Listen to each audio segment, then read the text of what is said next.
Hoy es día de victoria, porque la palabra de Dios es el mapa de mi vida, la brújula de mi destino, la luz que alumbra mis pasos y la llave que abrirá las puertas de sanidad, de bendición, de prosperidad y de fe para mí y mi familia. Juntos declaramos y creemos que seremos empoderados por la palabra de Dios y todos decimos, y den ese aplauso bíblico. Me encanta que seamos una iglesia con Biblia física, de verdad me fascina tanto.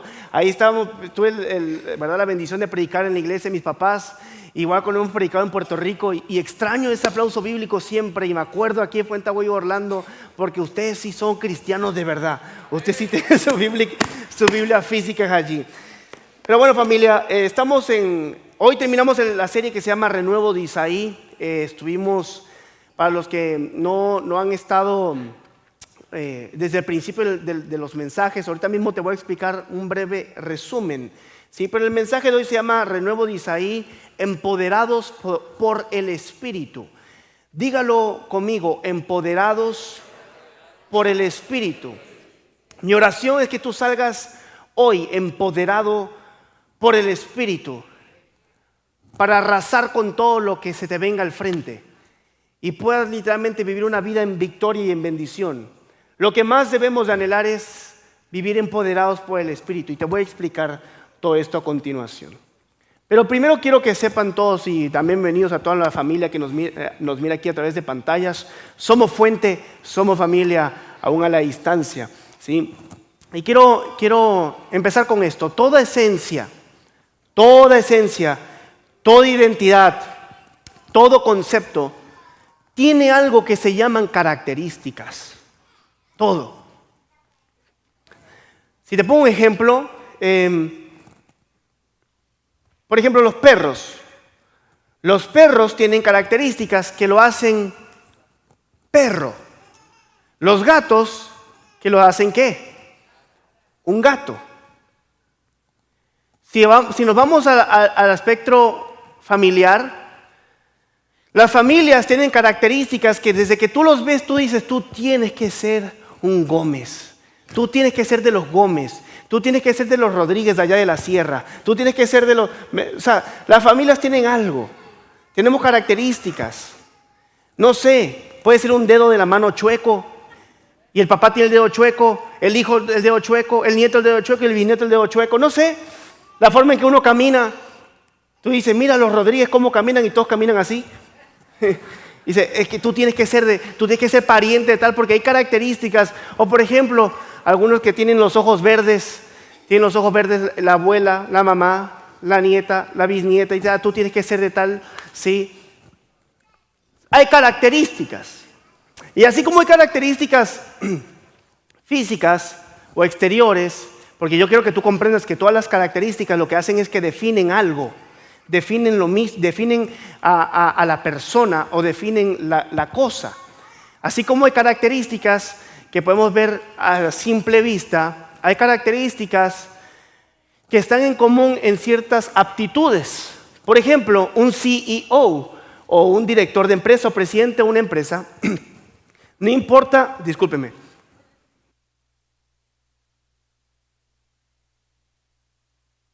Esos son los tacos que todavía están haciendo reflujo. No, qué asco. No importa de qué rubro tú seas, pero cuando tú conoces a presidentes de empresas o a CEOs, tienen características en común, aunque no sea lo mismo, el mismo rubro. Por ejemplo, son visionarios, tienen mucho liderazgo, tienen innovación, tienen control, tienen una buena gestión de ideas, una buena gestión de emocional. Y tú te das cuenta que cuando tú hablas con empresarios o presidentes así, sabes que lo son porque tienen algo en común. Otro ejemplo puede ser un juez, usémoslo como ejemplo también. Un juez. Los jueces tienen características en común. Por ejemplo, en la gestión y el control de sus emociones. Tienen que tener paciencia emocional, tienen que ser imparciales, tienen que conocer la ley de una forma muy profunda. Son características que los hacen. Mi punto con todo esto es que con base a las características de tu carácter, ¿sí?, te defines o te definen. Con base o en base a tu carácter, eso eres. Eso es lo que remarca quién tú eres. Las características de algo denotan o definen al mismo. ¿Estamos todos aquí? Me estoy explicando. Como hemos estado hablando de un renuevo, que es el renuevo de Isaí, que te voy a explicar más adelantito para los que no han escuchado estos mensajes, qué es, para que estemos en la misma onda, por así decirlo. Estamos hablando que el renuevo es un retoño que viene siendo como una nueva esperanza, algo nuevo que va a surgir, algo grande. Pero esta esperanza, este retoño, esa rama brotada de ese árbol muerto, tiene que tener características que definen si ese renuevo es de Dios o no es de Dios. Obviamente es de Dios para nosotros, pero tiene que tener características estos nuevos comienzos o estas nuevas oportunidades que Dios tiene para nuestras vidas.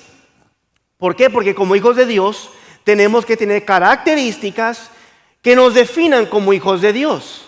Así como a ti te pueden ver y decir, mira, por ejemplo, a mí me ven y dicen, tú eres de los Ferrer. Pues así nos tienen que ver a todos nosotros y decir, mira, tú eres hijo de Dios.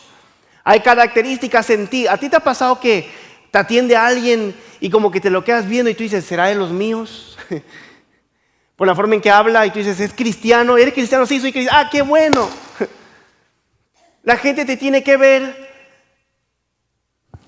y tiene que decir, este hombre o esta mujer algo tienen, pero tiene que ser cristiano.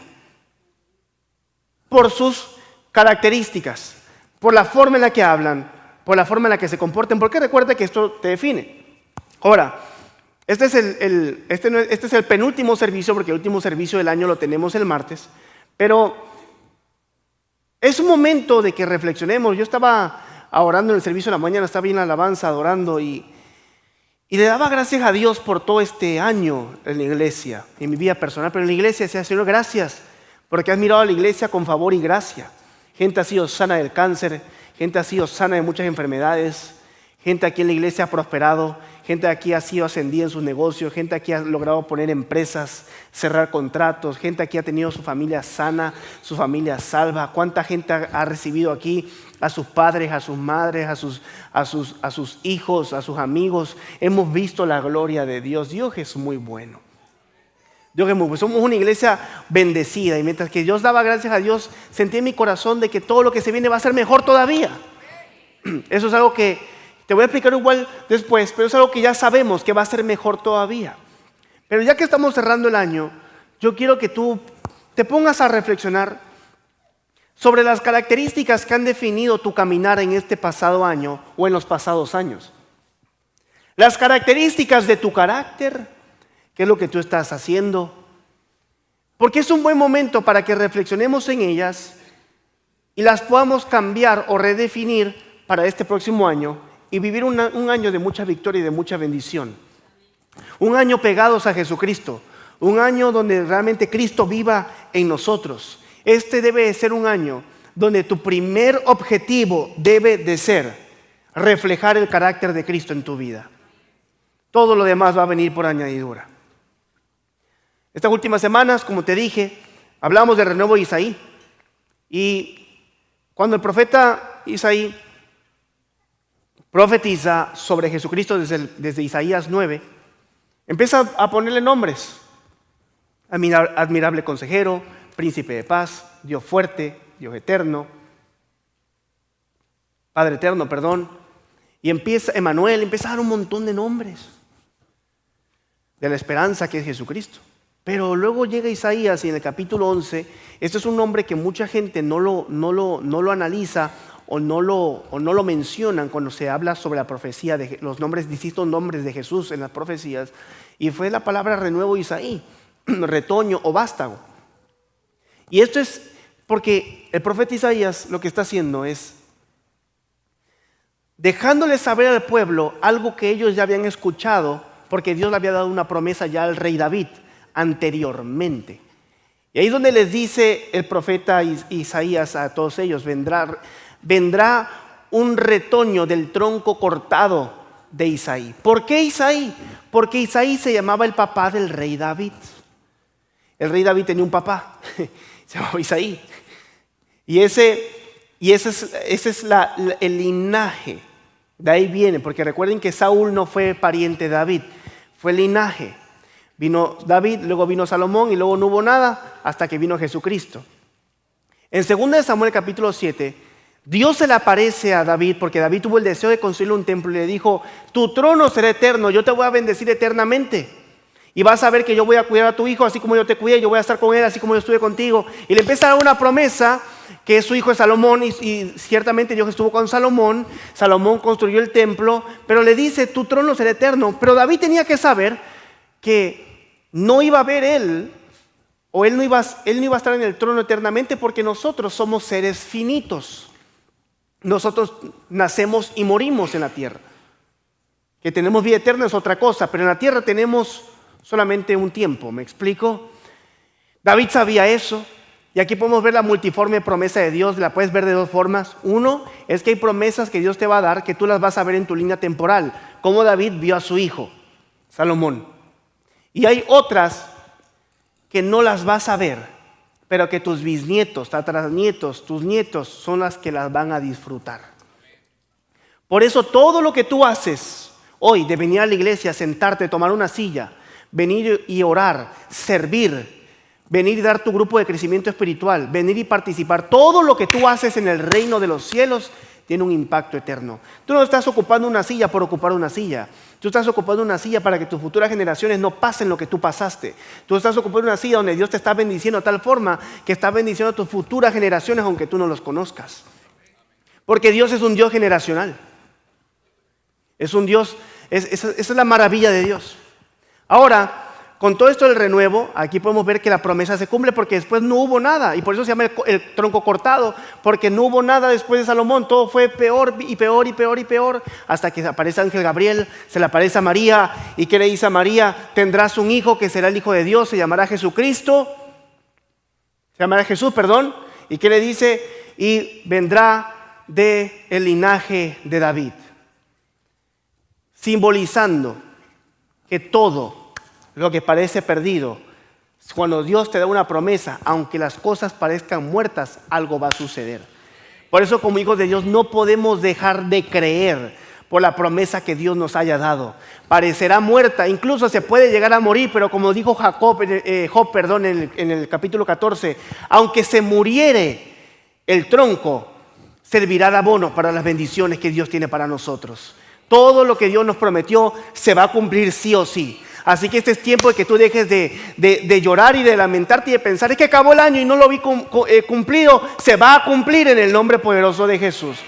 Se va a cumplir porque tenemos un Dios que cumple. Dios es fiel.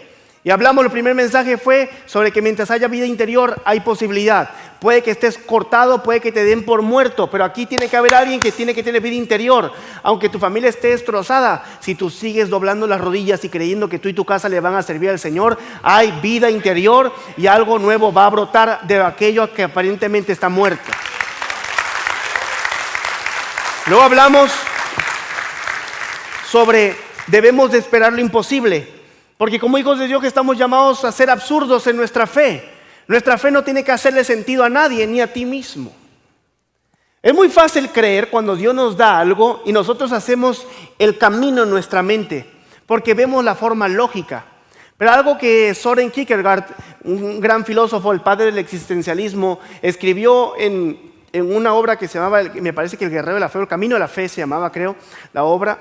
Y habló sobre lo que se llama el salto de fe. Y me gusta porque usa el nombre de guerrero de la fe para referirse a Abraham. Y habla sobre Abraham e Isaac, de cuando tuvo que sacrificar a su hijo. Cuando lo iba a matar, habla de un salto de fe. ¿Por qué Søren Kierkegaard dice salto de fe? Porque me gusta porque lo que explica es de que Abraham, en el momento que Abraham pudo creerle a Dios, aunque parecieran las cosas como que imposibles, le creía a Dios porque hasta cierto punto eran posibles. Hay cosas que podemos creer porque hasta cierto punto son posibles que se logren. Pero el salto de fe, le llamaba él, es cuando Abraham tiene que empezar a dejar de creer en un Dios como un ser racional o lógico y empezar a creer en Dios de una forma ilógica, porque él sabía, tengo que matar a mi hijo y no lo sé, pero o Dios lo revive o lo vuelve a hacer. Y eso es lo que le llama el salto de fe. Hay que esperar lo imposible. Como hijos de Dios debemos de aprender a esperar lo imposible, porque nada ni nadie nos ha mandado a matar nuestra fe. Si Dios dijo que lo va a hacer, aunque parezca imposible. Y el mensaje pasado, el último que fue, hablamos sobre el poder de un nuevo comienzo. Y recuérdense que cuando iniciamos de nuevo, tenemos que estar empoderados para lograrlo de una forma grande y poder sobrevivir. Amén. Y hoy vamos a estar hablando sobre las características de esta profecía, sobre todo en el versículo 2, que vamos a leer ahora mismo, que son características del Espíritu en Jesús. Vamos a ver cómo fluyeron en el ministerio de Jesús, lo vamos a ver en su vida ministerial, pero vamos a ver cómo nos hablan hoy en día a nosotros. Amén. Vayamos a Isaías capítulo 11, por favor, en sus Biblias. Vayan al Antiguo Testamento, Isaías. Siempre digo que Isaías está como si partieran la Biblia a la mitad.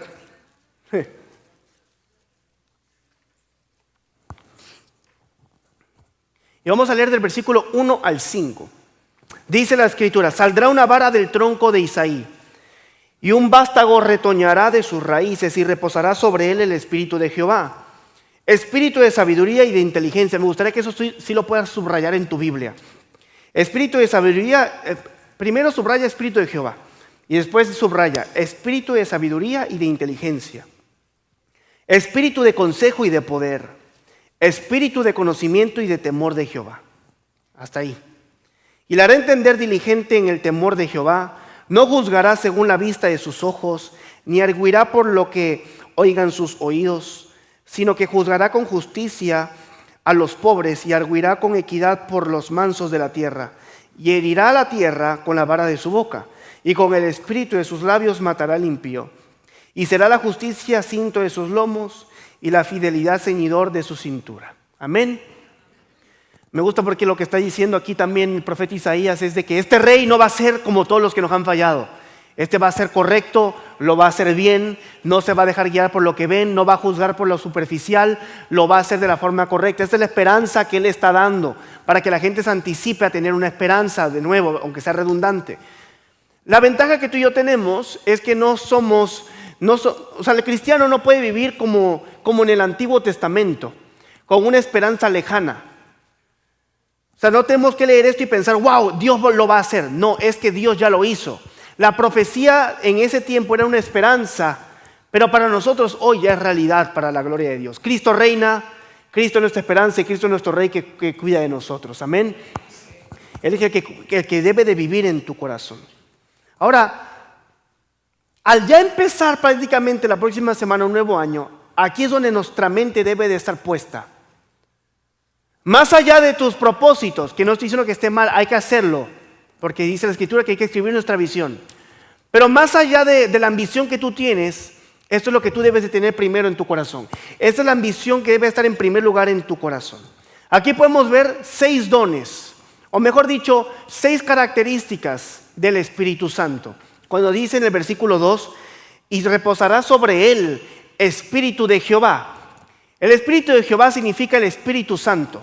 ¿Sí? El Espíritu Santo en su completitud. Ahora aquí podemos ver 6 características o 6 dones divididos en 3 pares. Vamos a ver el primero. Y cómo Jesús los cumplió en su ministerio y cómo eso nos habla hoy en día. No sé si tienen el primero aquí. Aquí tenemos el que es sabiduría e inteligencia. Todo esto está en el versículo 2 de Isaías 11. Así que anótalo allí, por eso te dije que lo remarcaras. Sabiduría e inteligencia. ¿Cómo se vio en el ministerio de Jesucristo? Bueno, Jesús enseñó con sabiduría celestial, asombró incluso a los líderes religiosos. Aquí están las citas bíblicas por si lo quieres buscar. ¿Sí? Podemos ver que Jesús desde que estaba niño, se dice la palabra de Dios, que sus padres lo encontraron en el templo enseñándolo a los sacerdotes acerca de Dios y la gente se maravillaba. Jesús tenía esa sabiduría celestial porque Jesús era Dios. Inteligencia. Jesús entendía los corazones de las personas y explicaba las escrituras de manera que revelaban el plan eterno de Dios. Jesús siempre fue muy sabio y fue inteligente. La sabiduría es como una gema preciada que en la Biblia tú la puedes ver como un don de Dios. Y algo que todo el mundo se ha peleado a través de la historia de la humanidad siempre ha sido sabiduría. Es más, Salomón escribió en Proverbios y en Eclesiastés que la sabiduría lo es todo. De hecho, cuando tú lees Proverbios es para tener sabiduría. Cuando tú lees la Biblia completa es para tener sabiduría. Yo les pregunto aquí, que levante la mano el que quiera ser bruto. Y si alguien levantó la mano, venga que lo vamos a liberar. Nadie quiere ser bruto. Pero ¿por qué actuamos como brutos a veces? Pareciera que la sabiduría todo el mundo la quiere, pero a la vez como que es como una paradoja, como que queremos ser sabios, pero a la vez no queremos ser sabios. La sabiduría realmente es la capacidad de tomar decisiones basadas en principios eternos. Eso es lo que es sabiduría. Te lo vuelvo a repetir. Es la capacidad de tomar decisiones basadas en principios eternos. Pastor, ¿dónde están los principios eternos? ¿En dónde? En la Escritura. Por eso todo el tiempo es sabiduría. El que prospera es sabio, el que conquista es sabio. Mira, tú no tienes que tener la cara de Brad Pitt para conquistar a la muchacha que tú quieres, joven. Sé sabio. Hay que ser sabios en todos lados. Tú quieres prosperar en tu negocio, tienes que ser sabio. Tienes que ser inteligente. Hay que aprender a buscar nuestras decisiones o tomar nuestras decisiones basadas en los principios de Dios. Hermanos, muchos creyentes quieren caminar con cielos abiertos, con mentalidad bruta. ¿Cuántos queremos ser bendecidos? Amén. Pero sí sabes que para caminar bendecido necesitas una metanoia en la cabeza. Por eso el cristianismo no es una religión o no es un camino emocional. Lo predicamos el último mensaje, es un cambio ontológico, no es un cambio conductual y emocional como lo que te ofrece la psicología. Es un cambio, ¿qué? Ontológico del ser. Te restaura la mente, te restaura la psiquis. Por eso Pablo dice, hay que arrepentirse. Por eso dice Romanos 12:2, no os conforméis a este mundo, sino transformaos, porque saben, los hijos de Dios, no podemos ser brutos. Jesús fue sabio, Jesús fue inteligente, y dice la Escritura que Cristo vive en nosotros. ¿Qué dice Pablo en Gálatas? Ya no vivo yo, Cristo vive en mí. Gálatas 2:20 me parece, si no me equivoco. Entonces, si Cristo vive en mí, hay esas características que deben de manifestarse en mí. Ser sabio y ser inteligente. Lo que pasa es que muchas veces no queremos la sabiduría porque a veces dicen que el que está condenado es el que sabe. Pero tenemos que aprender a ser sabios en nuestras emociones, sabios en nuestras decisiones, sabios con nuestras palabras. ¿De qué te sirve tener todo el conocimiento? Hay mucha gente que sabe de Biblia, lo tiene en la cabeza, pero no aman a la gente. ¿De qué te sirve tener todo esto en tu cabeza si a la hora de aplicarlo eres tonto? Caminar con cielos abiertos va a requerir mucha sabiduría, demasiada. Y lo que más debemos de buscar es sabiduría. Fue lo que Salomón le pidió al Señor. Señor, no quiero nada de eso, quiero sabiduría. Hazme sabio para guiar a tu pueblo. Porque lo que más la gente busca es la gente sabia. Lo que prosperan son los sabios, los que avanzan son los sabios. ¿De qué te sirve tener tantos si no eres sabio? Si no eres inteligente. De nada sirve, porque hay gente que dice, hay que trabajar como burro para tener más. Claro que sí, hay que trabajar durísimo, trabajar fuerte, Pero de nada te sirve trabajar fuerte si no trabajas inteligentemente. Hay que trabajar más inteligentemente.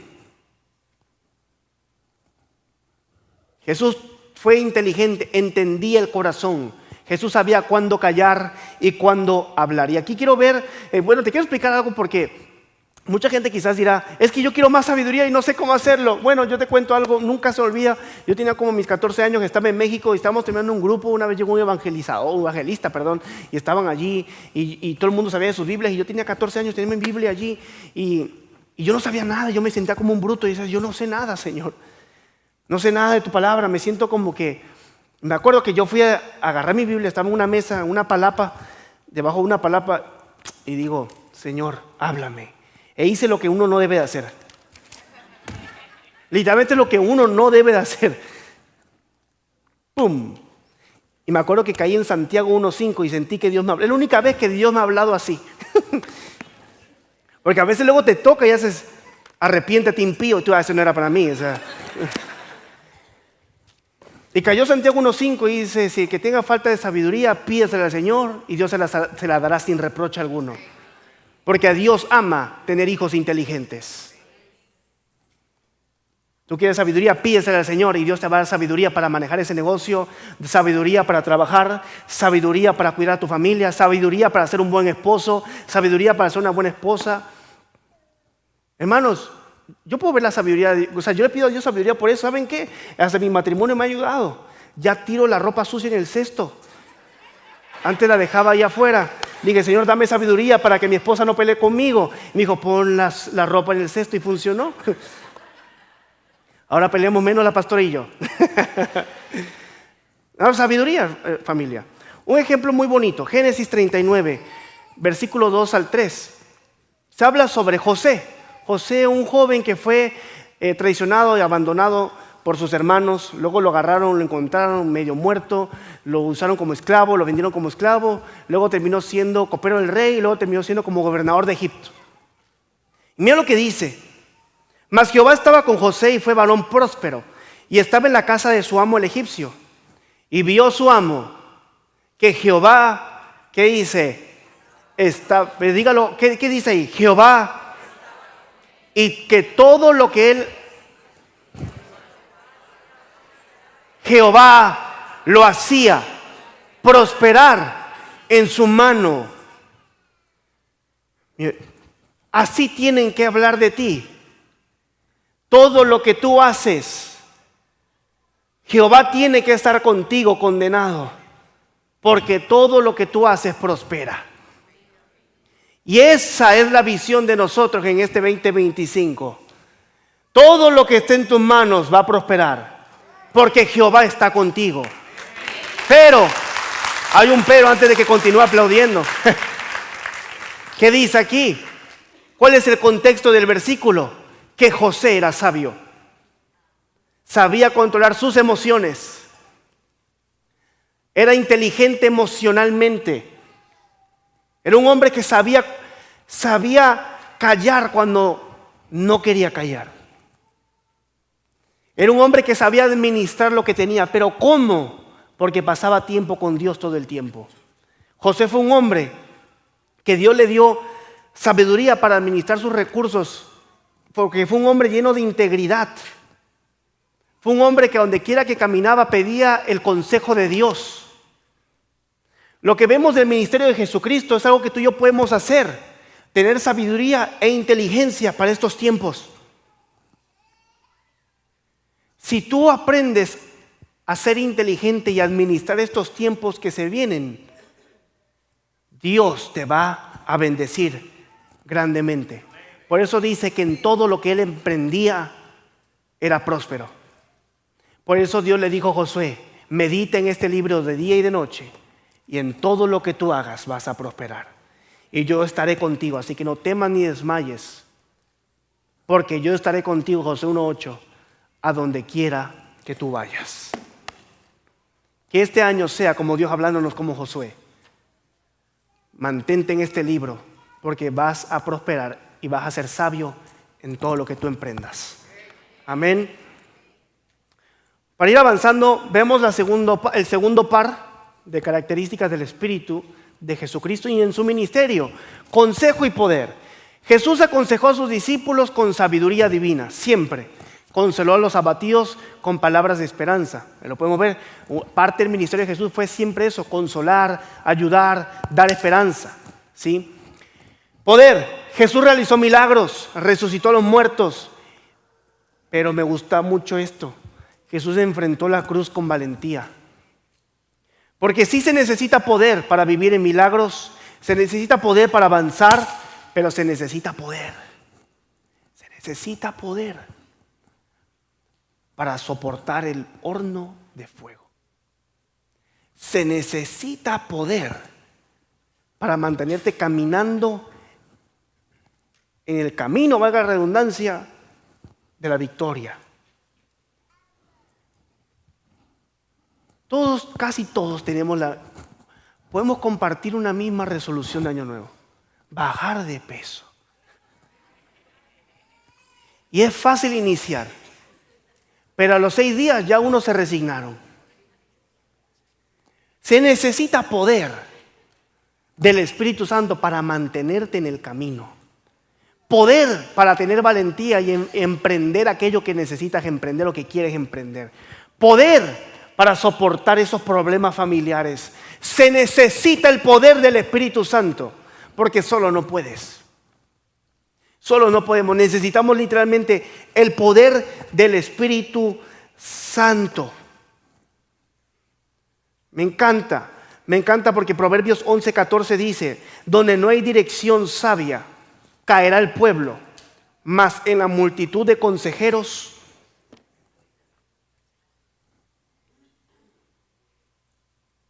donde no hay dirección sabia. Tenemos que hacer 2 cosas con respecto al consejo. Primero que nada, recibir consejo. Aquí en la iglesia estamos nosotros, los pastores, el equipo pastoral, hay líderes, los pilares de crecimiento espiritual, coordinadores. En tu vida espiritual no puedes avanzar si no tomas consejo. En tu vida de negocios no puedes avanzar si no tomas consejo. Uno de los problemas o pecados más grandes que tiene el hombre, que no lo acepta, es el ego. Y no lo acepta porque tiene ego. Y curiosamente, en estos pasados 3 libros que he estado estudiando de forma personal, que he estado leyendo, de alguna u otra forma, aunque no son relacionados en ninguna forma de tema, terminan hablando en algún punto sobre el problema del ego y el problema de no buscar consejo. Porque el que es tonto le gusta ser tonto porque no pide consejo, pero aquel que avanza en la vida, aquel que es más sabio, aquel que aprende más, busca consejo todo el tiempo. Y tú necesitas a alguien que te ayude a dirigirte y que te diga: por aquí sí, por aquí no.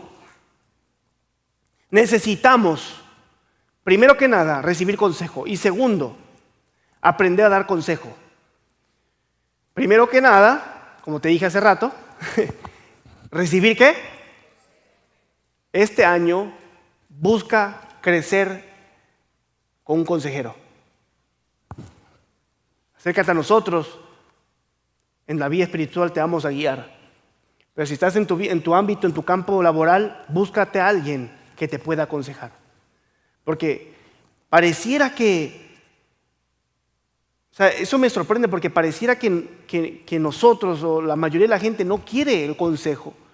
Cuando tú ves a grandes hombres empresarios, multimillonarios, que le pagan plata a gente simplemente para que llegue a aconsejarlos. Debemos aprender a tomar consejo. Y lo segundo es a dar consejo. Sobre todo los que tienen un liderazgo en la iglesia y en general para todos. Nuestro consejo no puede ser subjetivo. Tiene que ser objetivo. ¿Y cómo es objetivo? Por lo que dice la Escritura. Un consejo mío te puede funcionar o te puede fallar, pero un consejo de la Escritura jamás te va a fallar. Amén. Por eso Jesús aconsejaba y Jesús siempre hablaba de la Escritura. Y la parte del poder, pues, es lo que yo decía, ¿verdad?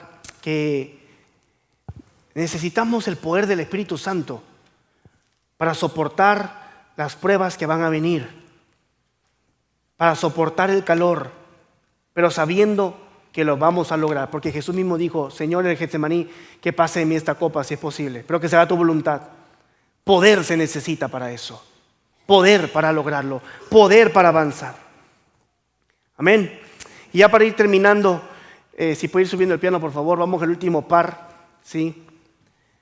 Conocimiento y temor de Jehová. Escríbalo ahí en su libreta. Conocimiento y temor de Jehová.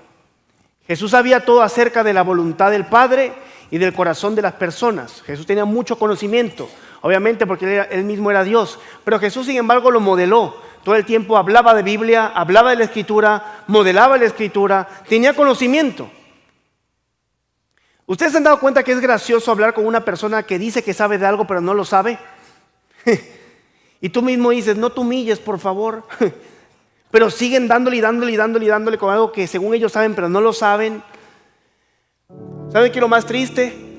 Que los que menos conozcan de la Biblia muchas veces sea la comunidad cristiana. Tenemos que conocer lo que creemos. Una de las cosas que igual debes de agregar este año es leer la Biblia. Y no la leas léela completa, pero no la leas como un estudio. ¿En qué sentido? Me explico. Si no has leído la Biblia completa, léela de Génesis a Apocalipsis. Simplemente pide al Espíritu Santo que te hable y léela. No te pongas a investigar la palabra ahorita, no. Eso lo dejas para después haces estudios. Pero si tú nunca la has leído, empieza así, léela. Porque por lo menos te vas a saber las historias que hay. Y vas a comprender del amor profundo de Dios y la obra maravillosa. Pero léela. Que te dé conocimiento. ¿Cómo vas a defender tu fe si no la conoces? ¿Me explico? Eso es muy importante. Y me gusta la parte del temor a Jehová. Y te lo voy a explicar con esta siguiente imagen. No sé si la tienen por aquí. Un atleta en 1924 en los Olímpicos. Él se llama Eric Liddell. Este hombre muy rápido y era experto en las carreras de 100 metros. Lo curioso es que en los Olímpicos de 1924, la carrera de los 100 metros, o sea, donde él iba a competir, cayó en domingo. Y este hombre, cristiano, misionero, estuvo hasta en China, un hombre de Dios, dijo: yo no voy a correr el domingo, porque el domingo es día del Señor.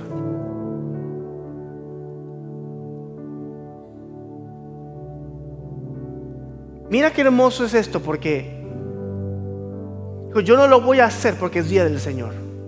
No importa dónde yo esté, pero es día del Señor. Y me voy a consagrar al Señor. Porque no se dejó guiar por la presión del mundo, ni la sociedad, ni otra gente. No pasa nada, estás compitiendo, Dios lo sabe. Él no lo hizo por su convicción, porque tenía temor del Señor. ¿Sabe qué fue lo interesante? Que tuvo que correr la de 400 metros el día siguiente, el lunes. Y para los que les gusta el deporte, la preparación de 100 metros no es la misma preparación para 400 metros. Totalmente diferente, aunque usted diga: pero si es correr es lo mismo. Sí, pero la preparación es diferente. Y para la gloria de Dios, ganó el oro en los 400 metros. Y él dejó en claro algo: primero es Jehová y lo demás viene por añadidura. Y eso es lo que nosotros debemos de tener en esta vida. Primero Jehová, primero mi Dios, y lo demás por añadidura. No porque sea cultural del cristianismo, sino porque le tenemos temor a Jehová. Porque para caminar con cielos abiertos se necesita sabiduría, pero para que se abran los cielos necesitas temor. ¿Saben por qué temor? Porque cuando uno tiene temor de Jehová es imposible que se quede en la mediocridad. Cuando uno tiene temor de Jehová, haces las cosas correctas aun cuando nadie te ve, porque sabes que es lo correcto, porque Dios te está viendo. ¿Sabes qué es tener temor de Jehová? No caer en el pecado cuando estás solo, cerrada la puerta de tu cuarto y no hay nadie que te ve y tú puedes hacer lo que tú quieras y nadie va a saberlo. Pero hacer lo correcto es tener el temor a Jehová. No importa lo que tú te dediques, nunca te vas a permitir dar un servicio a medias porque le tienes temor a Jehová. Nunca te vas a permitir vender un producto a medias porque le tienes temor a Jehová. El temor a Jehová lo es todo, familia. No te vas a permitir, no te lo vas a permitir hacer las cosas malas o incorrectas porque le tienes temor a Jehová. Y aquel que no le tenga temor a Jehová, que se agarre, papito. Porque si no tienes temor de hacer las cosas correctas, aun cuando nadie te ve, entonces el problema eres tú. Este año, que sea un año donde tengamos temor de Jehová. Porque cuando hacemos lo correcto, aunque nadie nos ve, el que nos recompensa es el Padre. El que te bendice es Jehová. Tu Salvador no es el jefe, no es migración, no es nadie. Tu Salvador es Jesucristo. El que te va a dar ese puesto no es el jefe, es Jesucristo. El que te va a dar ese contrato es Jesucristo. El que te va a dar esa oportunidad es Jesucristo. El que te va a traer a tu familia a casa es Jesucristo. Es Jesucristo el que va a hacer que tú y tu casa le sirvan al Señor. Así que guárdense eso en el corazón. En Eclesiastés, en el capítulo 12, Salomón está hablando sobre las cosas que tiene que hacer el hombre, por así decirlo, y las cualidades. Pero me gusta porque él finaliza y dice: el fin de todo el discurso oído es este: tema a Dios y guarda sus mandamientos, porque eso es el que dice el todo, diga conmigo, el todo del hombre. Porque Dios traerá toda obra a juicio juntamente con toda cosa encubierta, sea buena o sea mala. Tenle temor a Jehová porque es el todo del hombre. Aquellos que le temen a Jehová avanzan porque avanzan. ¿Saben? Quizás este mensaje no es como el que usualmente se acostumbra para estas fechas que estamos terminando, que estamos peleando por lo que vamos a conquistar. La realidad, te voy a decir algo que le compartí a los hermanos en la mañana, es de que nosotros sabemos que nos va a ir bien. Es un orgullo santo. Y no porque nos jactemos, sino que sabemos que Cristo ya nos dio la victoria. La fe de esta iglesia, de ustedes, la fe de Fuente Agua Viva Orlando es muy diferente, de verdad. Por eso vivimos de muchas bendiciones. Dios es bueno, su gracia es maravillosa. No tenemos que estar peleando de arrebatar o pelear o gritar por una promesa que se va a cumplir. Porque Cristo ya ganó. Porque Cristo nos los dijo. Este año que viene va a ser mejor. ¿Saben por qué? ¿Saben por qué lo sé? Porque Él es fiel. Porque Él dijo que vamos a ir de gloria en gloria, de victoria en victoria, que se vendrá un renuevo en nuestras vidas. Eso es lo que Él dijo. No tengo que pelear si Él ya lo dijo. ¿Saben por qué sí tengo que pelear? Porque este año viva más Cristo en mí que yo. Este año yo te pido que tú puedas tener más temor de Jehová. Buscar ser como Jesucristo en todas las áreas de tu vida. Y que cuando la gente te vea, piensa por un segundo, tu carácter refleja a Jesucristo. Tus convicciones reflejan que eres un hijo de Dios. Que este año que viene puedas decir: mi carácter, no soy igual, pero sí por lo menos Cristo se refleja en mi carácter. Que cuando la gente te vea, vean esa sonrisa tuya y digan: veo a Jesús. Por lo demás no te preocupes, porque va a venir por añadidura. El año pasado soltamos una palabra aquí y fue que antes de junio la mayoría iba a tener sus listas tachadas de que lo habían logrado, y así sucedió. Mucho testimonio. Este año va a ser igual. Ya sabemos que va a ser igual, pero va a ser mejor. Va a ser igual, pero va a ser mejor. porque nuestra fe está puesta en Jesús. Si Él lo dijo, lo va a hacer.